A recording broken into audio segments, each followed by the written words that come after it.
ಎಲ್ರಿಗೂ ನಮಸ್ಕಾರ. ಇನ್ಫೋಸ್ಟ್ರೀಮ್ ಯೂಟ್ಯೂಬ್ ಚಾನಲ್ಗೆ ಮತ್ತೊಮ್ಮೆ ಸ್ವಾಗತ.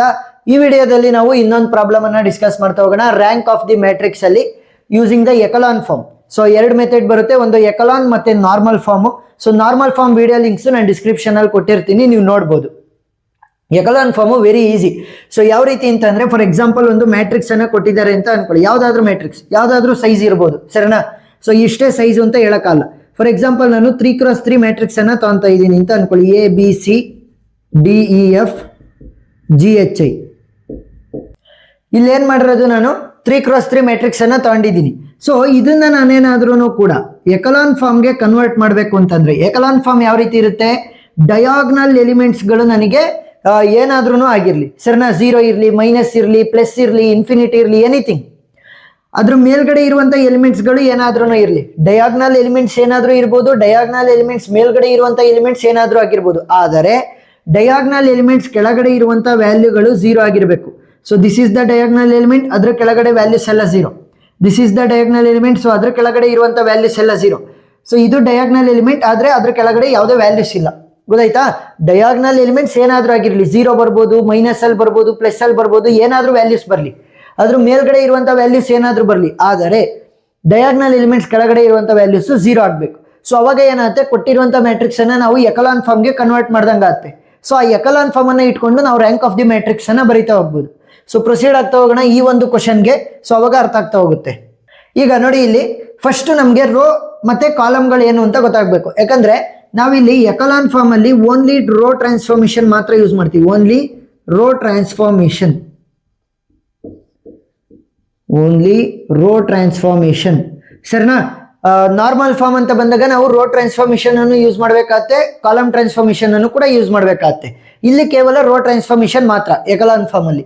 ಈಗ ನೋಡಿ, ಇಲ್ಲಿ ಫಸ್ಟ್ ರೋ ಅಂತ ಅಂದ್ರೇನು, ಕಾಲಮ್ ಅಂತ ಅಂದ್ರೇನು. This is row number 1, this is row number 2, this is row number 3, this is row number 4. ಗೊತ್ತಾಯ್ತಾ? ಹಾರಿಜಾಂಟಲ್ ಆಗಿ ನಾವು ಕ್ಯಾಲ್ಕುಲೇಟ್ ಮಾಡ್ತೀವಲ್ಲ, ಅವುಗಳನ್ನ ರೋಸ್ ಅಂತೀವಿ. Row 1, row 2, row 3, row 4. ಈ ತರ ವರ್ಟಿಕಲ್ ಆಗಿ ಬಂದ್ರೆ ಅವುಗಳು ಕಾಲಮ್ ಆಗಿರ್ತವೆ. Column number 1, column number 2, column number 3, column number 4. ಗೊತ್ತಾಯ್ತಾ?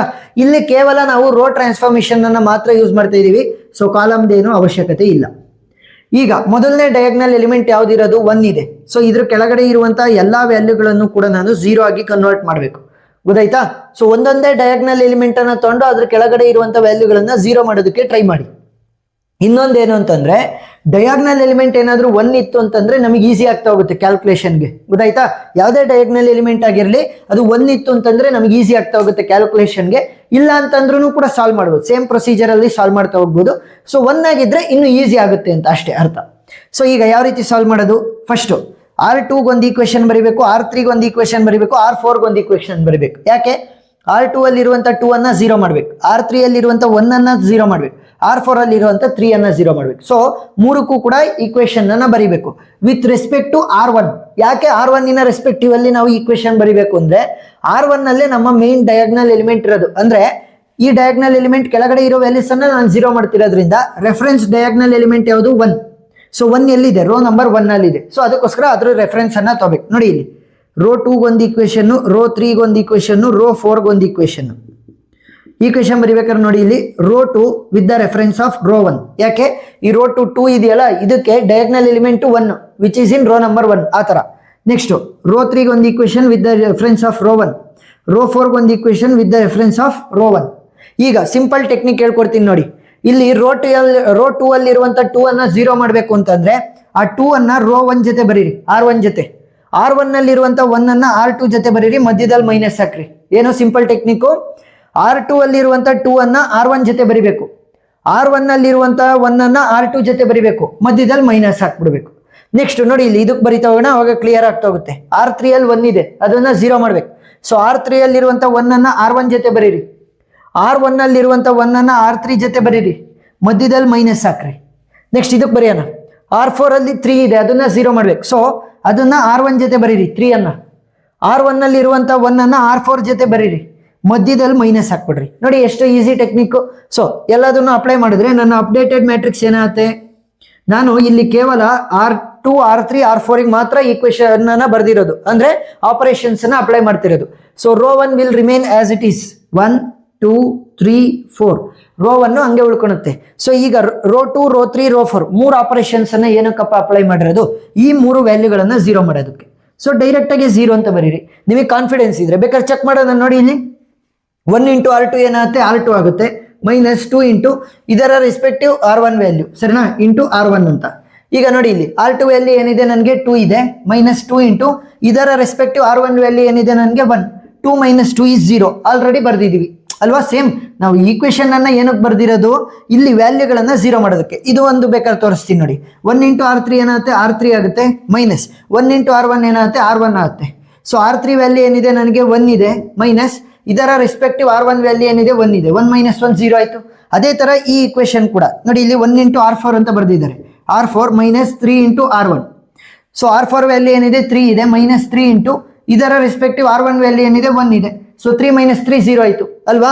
ಸೊ ಮತ್ತೆ ಇನ್ನೊಂದ್ಸಲಿ ನೀವು ಚೆಕ್ ಮಾಡೋದ್ರ ಬದಲು ನೀವು ಈಕ್ವೇಶನ್ ಅನ್ನ ಬರೆಯೋದನ್ನ ಕಲ್ತ್ಕೊಂಡ್ರೆ, ಒಂದ್ 2-3 ಪ್ರಾಬ್ಲಮ್ಗೆ ಈ ತರ ಈಕ್ವೇಶನ್ ಗಳನ್ನ ಬರೆಯೋದನ್ನ ಕಲ್ತ್ಕೊಂಡ್ರೆ, ಸೊ ಡೈರೆಕ್ಟ್ ಆಗಿ 0 ಅಂತ ಬರೀಬೋದು. ಯಾಕೆ, ಈ ಮೂರು ಆಪರೇಷನ್ಸ್ ಬರೀತಾ ಇರೋದು ಈ ಮೂರು ವ್ಯಾಲ್ಯೂಗಳನ್ನ 0 ಮಾಡೋದಕ್ಕೆ ಅಂತಾನೆ. ಸೊ ಡೈರೆಕ್ಟ್ ಆಗಿ 0 ಅಂತ ಬರೀರಿ. ಈಗ ಇನ್ನು ಉಳಿದಿರೋ ವ್ಯಾಲ್ಯೂಗಳನ್ನ ಬರಿತಾ ಹೋಗೋಣ. ಫಸ್ಟ್ ರೋ ನಂಬರ್ 2 ವ್ಯಾಲ್ಯೂಸ್ ಅನ್ನ ಕಂಡುಹಿಡಿಯೋಣ. ಸೊ ರೋ 2 ವ್ಯಾಲ್ಯೂ ಏನಿದೆ 4 ಇದೆ, ಮೈನಸ್ 2 ಇಂಟು ಇದರ ರೆಸ್ಪೆಕ್ಟಿವ್ R1 ವ್ಯಾಲ್ಯೂ ಏನಿದೆ 2, ಗೊತ್ತಾಯ್ತಾ. R2 ವ್ಯಾಲ್ಯೂ 4 ಇದೆ, ಇದರ ರೆಸ್ಪೆಕ್ಟಿವ್ R1 ವ್ಯಾಲ್ಯೂ 2 ಇದೆ. ಸೊ ಅದನ್ನ ಇಲ್ಲಿ ಸಬ್ಸ್ಟಿಟ್ಯೂಟ್ ಮಾಡಿ. ಸೊ 4 ಮೈನಸ್ 2 2 4 ಆಗುತ್ತೆ. 4 ಮೈನಸ್ 4 ಅಂತಂದ್ರೆ ಇಟ್ ವಿಲ್ ಬಿ 0. ನೆಕ್ಸ್ಟ್ ಇದನ್ನೇನು ಕ್ಯಾಲ್ಕುಲೇಷನ್ಸ್ ಏನು ತೋರಿಸ್ಬೇಕು ಅಂತ ಏನಿಲ್ಲ. R2 ವ್ಯಾಲ್ಯೂ 6 ಇದೆ, ಮೈನಸ್ 2 ಇಂಟು ಇದರ ರೆಸ್ಪೆಕ್ಟಿವ್ R1 ವ್ಯಾಲ್ಯೂ ಏನಿದೆ 3 ಇದೆ. ಸೊ 3 2 6, 6 ಮೈನಸ್ 6 ಅಂತಂದ್ರೆ 0 ಆಗುತ್ತೆ. ನೆಕ್ಸ್ಟ್ R2 ವ್ಯಾಲ್ಯೂ ಏನಿರೋದು 8 ಇದೆ, ಮೈನಸ್ 2 ಇಂಟು ಇದರ ರೆಸ್ಪೆಕ್ಟಿವ್ R1 ವ್ಯಾಲ್ಯೂ ಏನಿದೆ ನನಗೆ 4 ಇದೆ. ಸೊ 4 2 8 ಆಗುತ್ತೆ, 8 ಮೈನಸ್ 8 ವಿಲ್ ಬಿ 0 ಈ ಥರ. ನೆಕ್ಸ್ಟು R3 ಈಕ್ವೇಷನ್ಗೆ ಹೋಗೋಣ. R3 so 1 into R3 minus 1 into R1 will be R1. So R3 value ಏನಿದೆ 3 ಇದೆ, ಮೈನಸ್ ಇದರ ರೆಸ್ಪೆಕ್ಟಿವ್ R1 ವ್ಯಾಲ್ಯೂ ಏನಿದೆ 2 ಇದೆ. ಸೊ 3 ಮೈನಸ್ 2 ಅಂತಂದರೆ 1 ಆಯಿತು. ಸೊ 1 ಅಂತ ಬರೀರಿ. ನೆಕ್ಸ್ಟು R3 ವ್ಯಾಲ್ಯೂ ಏನಿದೆ ನಮಗೆ 4 ಇದೆ, ಮೈನಸ್ ಇದರ ರೆಸ್ಪೆಕ್ಟಿವ್ R1 ವ್ಯಾಲ್ಯೂ ಏನಿದೆ ನಮಗೆ 3 ಇದೆ. 4 ಮೈನಸ್ 3 ಅಂತಂದರೆ 1. ನೆಕ್ಸ್ಟ್ R3 ವ್ಯಾಲ್ಯೂ ನನಗೆ 5 ಇದೆ, ಮೈನಸ್ ಇದರ ರೆಸ್ಪೆಕ್ಟಿವ್ R1 ವ್ಯಾಲ್ಯೂ ನನಗೆ 4 ಇದೆ. ಸೊ 5 ಮೈನಸ್ 4 ಅಂತಂದರೆ it will be 1.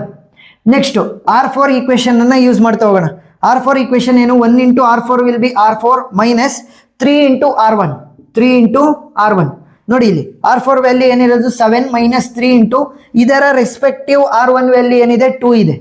So 7 minus 3 2 6 ಅಂತಂದರೆ value will be 1. Next R4 value ಏನಿದೆ 10 ಇದೆ, 10 ಮೈನಸ್ 3 ಇಂಟು ಇದರ ರೆಸ್ಪೆಕ್ಟಿವ್ R1 ವ್ಯಾಲ್ಯೂ ಏನಿರೋದು 3. So 10 minus 3 3 9, it will be 1. Next last R4 value ಏನಿದೆ 13 ಮೈನಸ್ 3 ಇಂಟು ಇದರ ರೆಸ್ಪೆಕ್ಟಿವ್ R1 ವ್ಯಾಲ್ಯೂ ಏನಿರೋದು 4. So 13 minus 4 3 12 ಆಯಿತು. So 13 minus 12 ಅಂತಂದರೆ 1.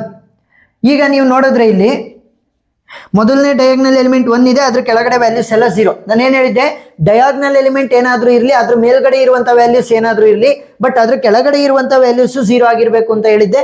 ಸೊ ಮೊದಲನೇ ಡಯಾಗ್ನಲ್ ಎಲಿಮೆಂಟ್ ಕೆಳಗಡೆ ಎಲ್ಲ ವ್ಯಾಲ್ಯೂಸು 0. ಈಗ ಎರಡನೇ ಡಯಾಗ್ನಲ್ ಎಲಿಮೆಂಟ್ ಏನಾಗ್ತಾ ಇದೆ 0 ಅಂತ ತೋರಿಸ್ತಾ ಇದ್ದಾರೆ. ಸೊ 0 ಇದ್ರೆ ನನಗೆ ಕ್ಯಾಲ್ಕುಲೇಷನ್ ಮಾಡೋದು ಒಂದು ಸ್ವಲ್ಪ ಟಫ್ ಅಂತ ಅನಿಸುತ್ತೆ, ಸರಿನಾ. ಏನಾಗಲ್ಲ, ಸಾಲ್ವ್ ಮಾಡ್ಬೋದು, ಆದರೆ ಒಂಚೂರು ಟಫ್ ಅಂತ ಅನಿಸುತ್ತೆ. ಸೊ ಅದಕ್ಕೋಸ್ಕರ ಏನು ಮಾಡ್ತೀನಿ ನಾನು, ಇದು ರೋ ನಂಬರ್ 1, ಇದು ರೋ ನಂಬರ್ 2, ಇದು ರೋ ನಂಬರ್ 3, ಇದು ರೋ ನಂಬರ್ 4 ಅಲ್ವಾ. ಸೊ ರೋ 3 ಅಥವಾ ರೋ 4 ಜೊತೆ ನಾನು ಸ್ವ್ಯಾಪ್ ಮಾಡ್ಕೊತ ಹೋಗ್ತೀನಿ. ಸ್ವ್ಯಾಪಿಂಗ್ ಈಸ್ ಅಲೌಡ್, ಸರಿನಾ. ಸೊ ರೋ 3 ಜೊತೆನಾದರೂ ಸ್ವ್ಯಾಪ್ ಮಾಡೋಣ, ರೋ 4 ಜೊತೆನಾದ್ರೂ ಸ್ವ್ಯಾಪ್ ಮಾಡೋಣ. ಓಕೆ, ರೋ 3 ಜೊತೆನೇ ಸ್ವ್ಯಾಪ್ ಮಾಡೋಣ. So R2 is swapped with row number 3. So swap ಮಾಡಿದ್ರೆ ಏನಾಗುತ್ತೆ ನಮಗೆ, matrix A will be equal to ಮೊದಲನೇ ರೋ ಹಂಗೆ ಇರುತ್ತೆ. ಸೊ 1 2 3 4. ನೆಕ್ಸ್ಟ್ 4ನೇ ರೋ ಹಂಗೆ ಇರುತ್ತೆ, 0 1 1 1. ನೆಕ್ಸ್ಟು R3 ಏನಾಗಿದೆ R2 ಆಗಿ ಕನ್ವರ್ಟ್ ಆಗಿದೆ, 0 1 1 1. ನೆಕ್ಸ್ಟ್ R2 ಏನಾಗಿದೆ R3 ಆಗಿ ಕನ್ವರ್ಟ್ ಆಗಿದೆ, 0 0 0 0. ಈಗ ನನಗೆ ಎರಡನೇ ಡಯಾಗ್ನಲ್ ಎಲಿಮೆಂಟ್ ಕೂಡ 1 ಅಂತ ಬಂತು. ಸೊ ಈಗ ನನಗೆ ಮುಂದೆ ಕ್ಯಾಲ್ಕುಲೇಷನ್ ಅನ್ನು ಮಾಡೋದು ಈಸಿ. ಯಾಕಂದರೆ ಇದ್ರ ಕೆಳಗಡೆ ಇರುವಂಥ ವ್ಯಾಲ್ಯೂಗಳನ್ನು 0 ಮಾಡಬೇಕು. ಇದು ಆಲ್ರೆಡಿ 0 ಆಗಿರೋದ್ರಿಂದ ನಾನು ಈ ಒಂದು ವ್ಯಾಲ್ಯೂನ 0 ಮಾಡಿದ್ರೆ ಸಾಕು, ಗೊತ್ತಾಯ್ತಾ. So this is row number 1, this is row number 2, this is row number 3, this is row number 4. ಎರಡು ಕೂಡ ಸ್ವ್ಯಾಪ್ ಆದಾಗ ಸೇಮೇ ಇರ್ತವೆ, ಗೊತ್ತಾಯ್ತಾ. ನೋಡಿ ಇಲ್ಲಿ ಸ್ವ್ಯಾಪ್ ಆದ್ರೂ ಕೂಡ ವ್ಯಾಲ್ಯೂಸು R3 ಮತ್ತು R2 ಸ್ವ್ಯಾಪ್ ಆದು, ಆದರೆ ರೋಗಳನ್ನು ಸೇಮ್ ಬರೀತಾ ಹೋಗ್ಬೇಕು, ವ್ಯಾಲ್ಯೂ ಸ್ವ್ಯಾಪ್ ಆಗ್ತಾವೆ ಅಷ್ಟೇ. Row 1 row 2 row 3 row 4. ಈಗ ನೋಡಿದ್ರೆ ಇಲ್ಲಿ ಎರಡನೇ ಡಯಾಗ್ನಲ್ ಎಲಿಮೆಂಟ್ 1 ಇದೆ, ಅದ್ರ ಕೆಳಗಡೆ ಈ ವ್ಯಾಲ್ಯೂ ಆಲ್ರೆಡಿ 0 ಇದೆ. ಸೊ ನಾನು ರೋ 3ಗೆ ಈಕ್ವೇಶನ್ ಅನ್ನ ಬರೆಯುವಂತ ಅವಶ್ಯಕತೆನೇ ಇಲ್ಲ. ರೋ ನಂಬರ್ 4ಗೆ ಮಾತ್ರ ಈಕ್ವೇಶನ್ ಬರಿಬೇಕು. ಯಾಕೆ? ರೋ ನಂಬರ್ 4 ಅಲ್ಲಿ ಇರುವಂತ 1 ಅನ್ನ ನಾನು 0 ಮಾಡಬೇಕಾಗತ್ತೆ. ಸೊ ರೋ 4ಗೆ ಈಕ್ವೇಶನ್ ಅನ್ನ ಬರೆದ್ರೆ ಸಾಕು. ಯಾರದ್ರದ್ದು ರೆಫರೆನ್ಸ್ ಅನ್ನ ತಗೋಬೇಕು? ರೋ 2ದು ರೆಫರೆನ್ಸ್ ಅನ್ನ ತಗೋಬೇಕು. ಏನಕ್ಕೆ ರೋ 2 ರೆಫರೆನ್ಸು? ಸಿಂಪಲ್. ಈ 1 ಅನ್ನ ನಾನು 0 ಮಾಡೋದಕ್ಕೆ ಟ್ರೈ ಮಾಡ್ತಾ ಇದೀನಿ. ಆ 1ಗೆ ಡಯಾಗ್ನಲ್ ಎಲಿಮೆಂಟ್ ಯಾವುದು? ಈ 1. ಅದು ಯಾವ ರೋ ಅಲ್ಲಿದೆ? ರೋ ನಂಬರ್ 2 ಅಲ್ಲಿದೆ. ಗೊತ್ತಾಯ್ತಾ? ಸೊ ಈ ವ್ಯಾಲ್ಯೂನ 0 ಮಾಡಬೇಕು ಅಂತ ಇರೋದು. ಸೊ ಅದಕ್ಕೆ ಡಯಾಗ್ನಲ್ ಎಲಿಮೆಂಟ್ ಇದು. ಸೊ ಇದು ಯಾವ ರೋ ಅಲ್ಲಿದೆ? ರೋ ನಂಬರ್ 2 ಅಲ್ಲಿದೆ. ಸೊ ಅದಕ್ಕೋಸ್ಕರ ಅದರ ರೆಫರೆನ್ಸ್ ಅನ್ನ ತಗೋಬೇಕು. ಏನ್ ಸಿಂಪಲ್ ಟೆಕ್ನಿಕ್ಕು? ರೋ 4 ಅಲ್ಲಿರುವಂತ 1 ಅನ್ನ ರೋ 2 ಜೊತೆ ಬರೀರಿ, ರೋ 2 ಅಲ್ಲಿರುವಂತ 1 ಅನ್ನ ರೋ 4 ಜೊತೆ ಬರೀರಿ, ಮಧ್ಯದಲ್ಲಿ ಒಂದು ಮೈನಸ್ ಹಾಕ್ರಿ. ಗೊತ್ತಾಯ್ತಾ? ರೋ 4 ಅಲ್ಲಿರುವಂತ ವ್ಯಾಲ್ಯೂ ರೋ 2 ಜೊತೆ, ರೋ 2 ಅಲ್ಲಿರುವಂತ ವ್ಯಾಲ್ಯೂ ರೋ 4 ಜೊತೆ, ಮಧ್ಯದಲ್ಲಿ ಮೈನಸ್. ಸೊ ವ್ಯಾಲ್ಯೂಸ್ ಏನಾಗುತ್ತೆ? A will be equal to row 4ಗೆ ಮಾತ್ರ ಈಕ್ವೇಶನ್ ಅನ್ನ ಅಪ್ಲೈ ಮಾಡ್ತಾ ಇರೋದ್ರಿಂದ ರೋ 1, ರೋ 2, ರೋ 3 ಮೂರು ಕೂಡ ಸೇಮ್ ಇರ್ತವೆ ಪ್ರೀವಿಯಸ್ ಸ್ಟೆಪ್ ತರನೇ. 1 2 3 4 0 1 1 1 ನೆಕ್ಸ್ಟ್ 0 0 0 0. ಈಗ ನೋಡಿ ಇಲ್ಲಿ ಒಂದು ಸಲ ಏನಾದ್ರೂ 0 ಆಗಿ ಕನ್ವರ್ಟ್ ಆಗಿದೆ ಅಂತಂದ್ರೆ ಅದು ಇನ್ನೊಂದ್ಸಲಿ ಬೇರೆ ವ್ಯಾಲ್ಯೂ ಆಗಿ ಕನ್ವರ್ಟ್ ಆಗಲ್ಲ. ಅಂದ್ರೆ ನೋಡಿ ಇಲ್ಲಿ ಬೇರೆ ವ್ಯಾಲ್ಯೂ ಇತ್ತು, ಅದು ಇವಾಗ 0 ಆಗಿ ಕನ್ವರ್ಟ್ ಆಗಿದೆ. ಸೊ ಒಂದ್ಸಲಿ 0 ಆಗಿ ಕನ್ವರ್ಟ್ ಆಗಿದೆ ಅಂತಂದ್ರೆ ಮತ್ತದು ಚೇಂಜ್ ಆಗಲ್ಲ. ನೋಡಿ ಇಲ್ಲಿ ಬೇಕಾದ್ರೆ ಡೈರೆಕ್ಟ್ ಆಗಿ 0 ಅಂತ ಬರೀಬಹುದು. ಈ ಈಕ್ವೇಶನ್ ಅನ್ನೇ ಅಪ್ಲೈ ಮಾಡಿ. R4 ಮೈನಸ್ R2 ಆದಂಗ ಆಗುತ್ತೆ. 1 ಇಂಟು R4 ಅಂದ್ರೆ R4, 1 ಇಂಟು R2 ಅಂದ್ರೆ R2. So R4 minus R2 ಮಾಡಿ 0 ಮೈನಸ್ 0, 0ನೇ ಆಯ್ತು ಅಲ್ವಾ? ಸೊ ಡೈರೆಕ್ಟ್ ಆಗಿ ಬರೀಬಹುದು. ಬೇಕಾದ್ರೆ ನೀವು ಆಪರೇಷನ್ ಅನ್ನ ಅಪ್ಲೈ ಮಾಡಿ, ಈಕ್ವೇಶನ್ ಪ್ರಕಾರನೇ ಬರೀರಿ, ಏನಾಗಲ್ಲ. ನೆಕ್ಸ್ಟ್ R4 ಮೈನಸ್ R2 ಅಲ್ವಾ? R4 ಇದರ ರೆಸ್ಪೆಕ್ಟಿವ್ R2 ವ್ಯಾಲ್ಯೂ ಇದು. So 1 minus 1 will be 0. ನೋಡಿ ಇಲ್ಲಿ R4 value is 1, R2 value is 1. So 1 minus 1 will be 0. R4 value is 1, R2 value is 1. So 1 minus 1 will be 0. So ಈಗ ಮೊದಲನೇ diagonal element ಕೆಳಗಡೆ values ಎಲ್ಲ 0, ಎರಡನೇ diagonal element ಕೆಳಗಡೆನೂ ಕೂಡ ಎಲ್ಲ ವ್ಯಾಲ್ಯೂ 0, ಮೂರನೇ ಡಯಾಗ್ನಲ್ ಎಲಿಮೆಂಟ್ 0, ಆದ್ರೆ ಕೆಳಗಡೆನೂ ಕೂಡ ವ್ಯಾಲ್ಯೂಸ್ 0 ಆಗಿದಾವೆ. ಡಯಾಗ್ನಲ್ ಎಲಿಮೆಂಟ್ಸ್ ಏನಾದ್ರೂ ಆಗಿರ್ಲಿ, ಅದ್ರ ಮೇಲ್ಗಡೆ ವ್ಯಾಲ್ಯೂಸ್ ಏನಾದ್ರೂ ಆಗಿರ್ಲಿ, ಅದ್ರ ಕೆಳಗಡೆ 0 ಆಗಿರ್ಬೇಕಷ್ಟೇ. ಸೊ ಇದು 0 ಆಗಿದ್ರು ಕೂಡ ಅದ್ರ ಕೆಳಗಡೆ ವ್ಯಾಲ್ಯೂಸ್ ಎಲ್ಲ 0 ಆಗಿದಾವೆ. ನೆಕ್ಸ್ಟ್ ಡಯಾಗ್ನಲ್ ಎಲಿಮೆಂಟ್ ಕೆಳಗಡೆ ವ್ಯಾಲ್ಯೂಸ್ ಇಲ್ಲ, ಸರಿನಾ? ಈ ಡಯಾಗ್ನಲ್ ಎಲಿಮೆಂಟ್ ಕೆಳಗಡೆ ವ್ಯಾಲ್ಯೂಸ್ ಏನಾದ್ರೂ ಇದೆಯಾ? ಇಲ್ಲ. ಸೊ ಯಾವ್ಯಾವ ಡಯಾಗ್ನಲ್ ಎಲಿಮೆಂಟ್ಸ್ ಇದ್ದು ಅದು ಏನಾದ್ರೂ ವ್ಯಾಲ್ಯೂಸ್ ಆಗಿರ್ಲಿ, ಅದ್ರ ಮೇಲ್ಗಡೆ ವ್ಯಾಲ್ಯೂಸ್ ಏನಾದ್ರೂ ಆಗಿರ್ಲಿ, ಅದ್ರ ಕೆಳಗಡೆ ವ್ಯಾಲ್ಯೂಸ್ 0 ಆಗಿದ್ರೆ ಸಾಕು. ಸೊ ಈಗ ಇದು ಎಕಲಾನ್ ಫಾರ್ಮಿಗೆ ಕನ್ವರ್ಟ್ ಆಗಿದೆ. ಸೊ ಈಗ ನಾವು ರ್ಯಾಂಕ್ ಆಫ್ ದಿ ಮ್ಯಾಟ್ರಿಕ್ಸ್ ಅನ್ನ ಬರೀಬಹುದು. Therefore rank of matrix A matrix ಅಲ್ವಾ ಇದು? ಸೊ ಎ ಮ್ಯಾಟ್ರಿಕ್ಸ್ದು ನೋಡಿ ಇಲ್ಲಿ ಎ ಮ್ಯಾಟ್ರಿಕ್ಸ್. ಸೊ ಎ ಮ್ಯಾಟ್ರಿಕ್ಸ್ದು ರ್ಯಾಂಕ್ ಅನ್ನ ಯಾವ ರೀತಿ ಕಂಡುಹಿಡಿಯೋದು? ಸಿಂಪಲ್. ಪ್ರತಿ ರೋನು ಕೂಡ ನಾವು ನೋಡ್ಬೇಕು. ಏನು? ರೋಗಳನ್ನ ನೋಡ್ಬೇಕು.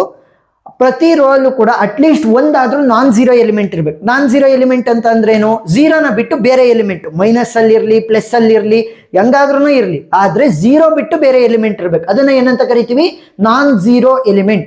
ಅಟ್ಲೀಸ್ಟ್ ಒಂದಾದ್ರೂ ನಾನ್ ಝೀರೋ ಎಲಿಮೆಂಟ್ ಇರಬೇಕು ಆ ಒಂದು ರೋ ಅಲ್ಲಿ. ನೋಡಿ ಇಲ್ಲಿ 1 2 3 4 ಈ ಒಂದು ರೋ ಅಲ್ಲಿ ಎಲ್ಲವೂ ಕೂಡ ನಾನ್ ಝೀರೋ ಎಲಿಮೆಂಟ್ಸ್, ಅಂದ್ರೆ 0ನ ಬಿಟ್ಟು ಬೇರೆ ನಂಬರ್ಗಳು 1 2 3 4, ಸರಿನಾ? ಸೊ ಎಲ್ಲಾ ನಾನ್ ಝೀರೋ ಎಲಿಮೆಂಟ್ ಆಗಿರೋದ್ರಿಂದ ಕೌಂಟ್ ಅನ್ನ ಇನ್ಕ್ರೀಸ್ ಮಾಡ್ಬೇಕು 1, ಸರಿನಾ? ಪ್ರತಿ ಒಂದು ರೋ ಏನಾದ್ರೂ ಸೆಲೆಕ್ಟ್ ಆಯ್ತು ಅಂತಂದ್ರೆ ಅದ್ರದ್ದು ಕೌಂಟ್ ಇನ್ಕ್ರೀಸ್ ಮಾಡ್ತೀವಿ 1 ಅಂತ.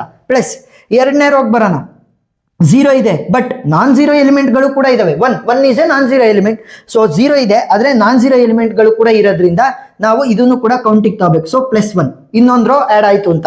ನೆಕ್ಸ್ಟ್ ಇಲ್ಲಿ ಮೂರನೇ ರೋಗ್ ಬಂದ್ರೆ ಇಲ್ಲಿ ನಾಲ್ಕು ಕೂಡ ನನಗೆ 0 ಅಂತಾನೆ ಬಂದಿದ್ದಾವೆ. ನಾನೇನ್ ಹೇಳಿದೆ? ಅಟ್ಲೀಸ್ಟ್ ಒಂದಾದ್ರೂ ನಾನ್ ಝೀರೋ ಎಲಿಮೆಂಟ್ ಇರಬೇಕು, ಅವಾಗ ಮಾತ್ರ ಕನ್ಸಿಡರ್ ಮಾಡೋದಕ್ಕೆ ಸಾಧ್ಯ ಅಂತ. ಸೊ ಈ ಕನ್ಸಿಡರ್ ಮಾಡಕ್ಕಾಗ್ತ ರೋ ನಂಬರ್ 3ನ ಇಲ್ಲ, ಯಾಕಂತಂದ್ರೆ ಇದರಲ್ಲಿ ಎಲ್ಲವೂ ಕೂಡ 0s ಇದಾವೆ. ನೆಕ್ಸ್ಟ್ ರೋ 4 ಅನ್ನ ಕನ್ಸಿಡರ್ ಮಾಡ್ತೀರಾ? ಇಲ್ಲ. ಯಾಕೆ? ರೋ 4 ಅಲ್ಲೂ ಕೂಡ ಎಲ್ಲವೂ ಕೂಡ ನಾನ್ ಝೀರೋ ಎಲಿಮೆಂಟ್ಸ್ ಇಲ್ಲ. ರೋ 4 ಅಲ್ಲೂ ಕೂಡ ಎಲ್ಲವೂ ಕೂಡ 0ಗಳು, ನಾನ್ ಝೀರೋ ಎಲಿಮೆಂಟ್ಸ್ ಇಲ್ಲ. ಸೊ ಅದಕ್ಕೋಸ್ಕರ ಈ ಎರಡು ರೋಗಳು ಮಾತ್ರ ಸೆಲೆಕ್ಟ್ ಆಗ್ತವೆ. So total rank of the matrix ಏನಾಯ್ತು ನನಗೆ? 1 + 1 ವಿಚ್ ಈಸ್ ಈಕ್ವಲ್ ಟು 2. ಈ ತರ, ಸರಿನಾ? ಎಷ್ಟು ರೋಗಳಲ್ಲಿ ಅಟ್ಲೀಸ್ಟ್ ಒಂದಾದ್ರೂ ನಾನ್ ಝೀರೋ ಎಲಿಮೆಂಟ್ ಇರುತ್ತೆ, ಅದನ್ನ ನಾವು ರ್ಯಾಂಕ್ ಆಫ್ ದಿ ಮ್ಯಾಟ್ರಿಕ್ಸ್ಗೆ ಕನ್ಸಿಡರ್ ಮಾಡ್ತಾ ಹೋಗ್ತೀವಿ. ಒಂದೆರಡು ಪ್ರಾಬ್ಲಮ್ ಅನ್ನ ಸಾಲ್ವ್ ಮಾಡ್ತಾ ಹೋಗಿ ನಿಮಗೆ ಕಾನ್ಸೆಪ್ಟ್ ಕ್ಲಿಯರ್ ಆಗುತ್ತೆ. ನಾರ್ಮಲ್ ಫಾರ್ಮ್ಗಳ ವಿಡಿಯೋ ಲಿಂಕ್ ನಾನು ಡಿಸ್ಕ್ರಿಪ್ಷನ್ ಅಲ್ಲಿ ಕೊಟ್ಟಿರ್ತೀನಿ, ಪ್ಲೇ ಲಿಸ್ಟ್ ಮುಖಾಂತರ ನೀವು ನೋಡಬಹುದು. ಸೊ ವಿಡಿಯೋ ಇಷ್ಟ ಆಗಿದ್ರೆ ಸಬ್ಸ್ಕ್ರೈಬ್ ಮಾಡ್ಕೊಂಡು ಸಪೋರ್ಟ್ ಮಾಡೋದನ್ನ ಮರಿಬೇಡಿ. Thank you for watching.